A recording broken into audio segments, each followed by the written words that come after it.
en ce qui concerne la physiologie et la physiopathologie de l'insuffisance cardiaque.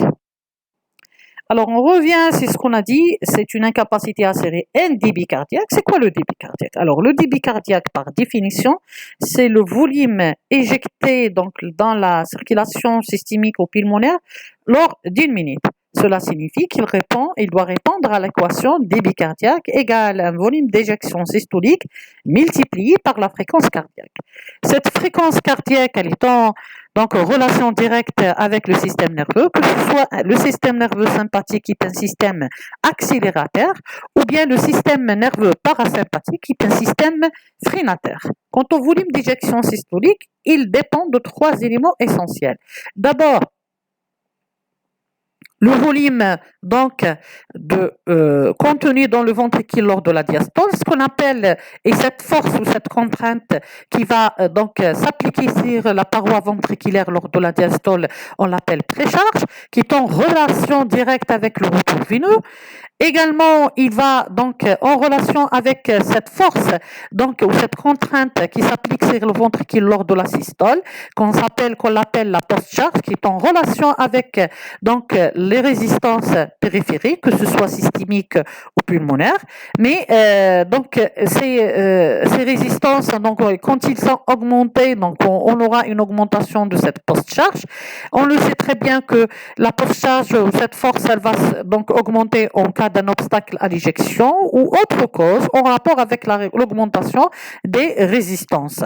Et encore, ce volume d'éjection est en rapport certainement avec la force avec laquelle le ventricule va se contracter pour éjecter ce volume d'éjection systolique.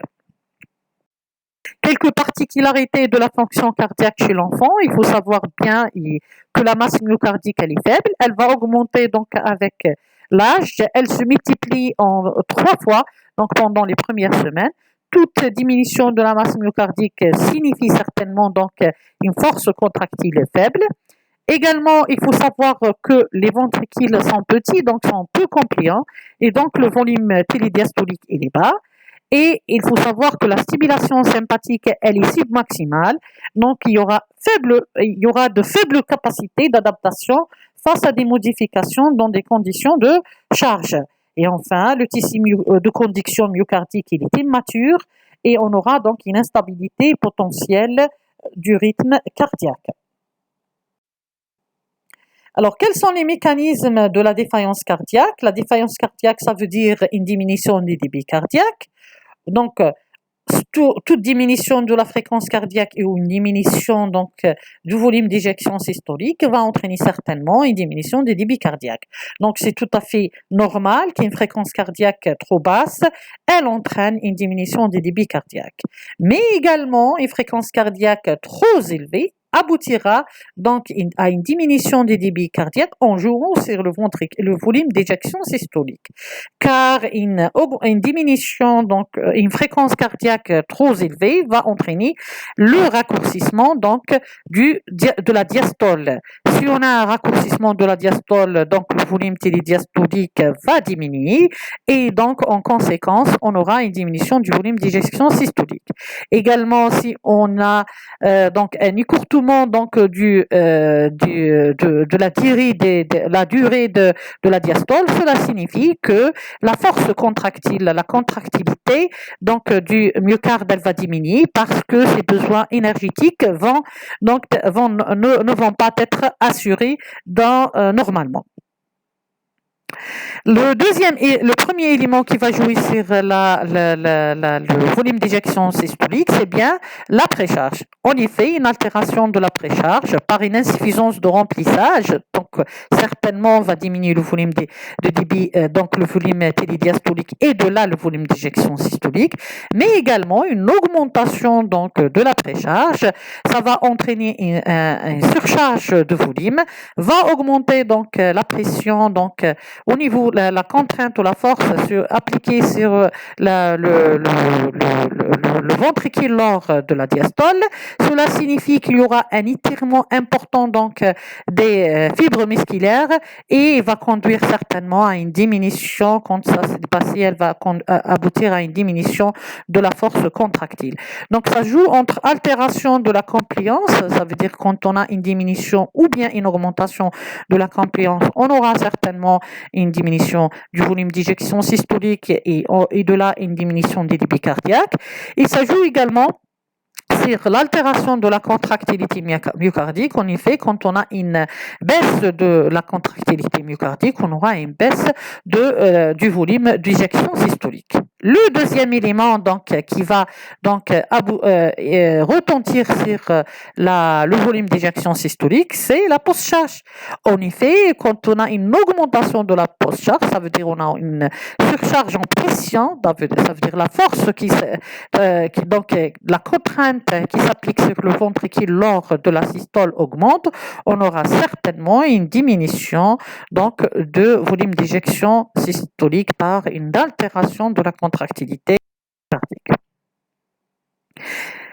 Une fois la diminution du débit cardiaque, elle est là, donc il y aura des phénomènes de régulation qui vont se mettre donc en marche. D'abord, il y a la régulation intrinsèque par deux mécanismes essentiels, le phénomène de Frank-Starling, donc qui est un phénomène de compensation, donc lors du surcharge en volume, on aura un étirement excessif des sarcomères, ce qui va donc entraîner une diminution ou une altération du recouvrement des filaments donc en myosine et actine. Cela signifie que l'influx nerveux donc va passer moins et on aura une diminution de la production de la force lors de la contraction. Et le deuxième mécanisme, c'est une hypertrophie myocardique. Cette hypertrophie, on le sait très bien, qu'une fois donc il y aura un étirement cellulaire ou une augmentation de l'activité mécanique d'un muscle quelconque, cela signifie qu'il y aura une augmentation de l'incorporation d'acides aminés et stimulation de la synthèse protéique. À un moment donné, quand c'est excessif, donc ça peut aboutir à une altération de la fonction contractile de ces cardiomyocytes hypertrophiés. Sur le plan extrinsèque, donc la régulation en dehors du centre qui est le cœur, on aura une régulation neuro-hormonale et rénale par 4 systèmes. Alors, le premier système, c'est le système orthosympathique.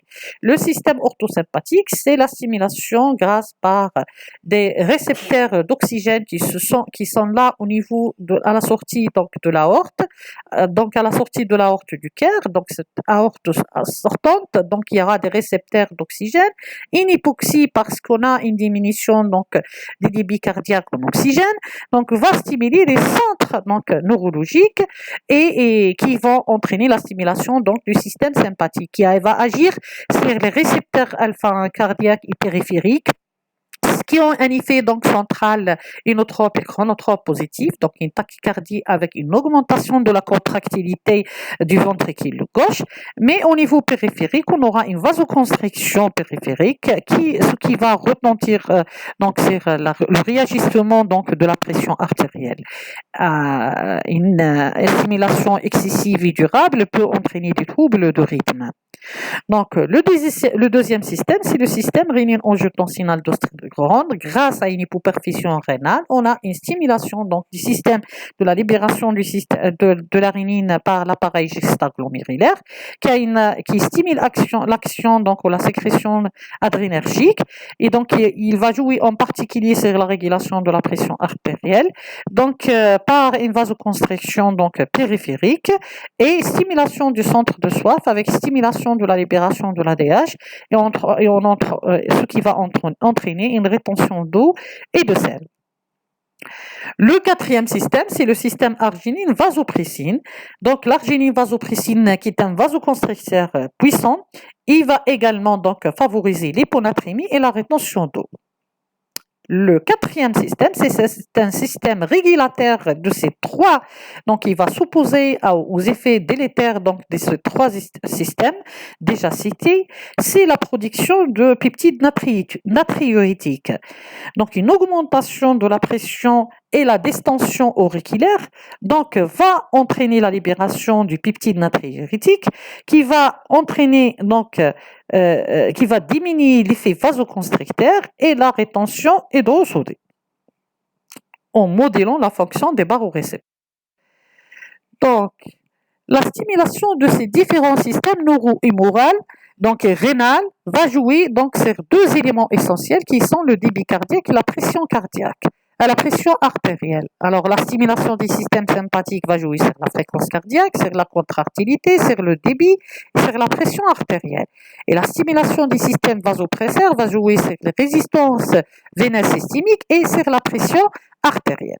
Donc, on aura trois situations. Soit en stimulant ces différents systèmes, on arrivera à la normalisation de la pression artérielle et du débit cardiaque et donc en conséquence, on n'aura qu'une simple congestion capillaire avec des œdèmes, soit on arrive seulement à ajuster donc la pression artérielle, mais le débit cardiaque il reste bas. Donc dans ce cas, on aboutira à une congestion capillaire avec un collapsus périphérique lié à une vasoconstriction périphérique extrême. Mais si ces différents mécanismes sont donc dépassés, on aboutira donc à une congestion cardiaque avec un collapsus central et une hypoperfusion tissulaire, ce qui va entraîner un métabolisme en anaérobie et une hypoperfusion myocardique qui va encore aggraver donc cette diminution, cette défaillance dans la pression artérielle et dans le débit cardiaque. Donc si il s'agit d'un cercle vicieux. Donc, un dysfonctionnement de VG donc, va entraîner donc, la stimulation des différents systèmes de régulation intrinsèque et des régulations extrinsèques. Mais le fait que ces mécanismes sont dépassés et inadaptés, donc on aura une stimulation excessive, ce qui va encore retentir sur le dysfonctionnement des VG, stimuler encore ces systèmes et entraîner une augmentation de la consommation énergétique du cœur, production accrue de collagène interstitiel, activation de remodelage cardiaque et ce qui va conduire donc à une cardiotoxicité avec des phénomènes de nécrose et de phénomènes d'apoptose. C'est le retentissement à l'encours, ce qu'on appelle l'insuffisance cardiaque chronique.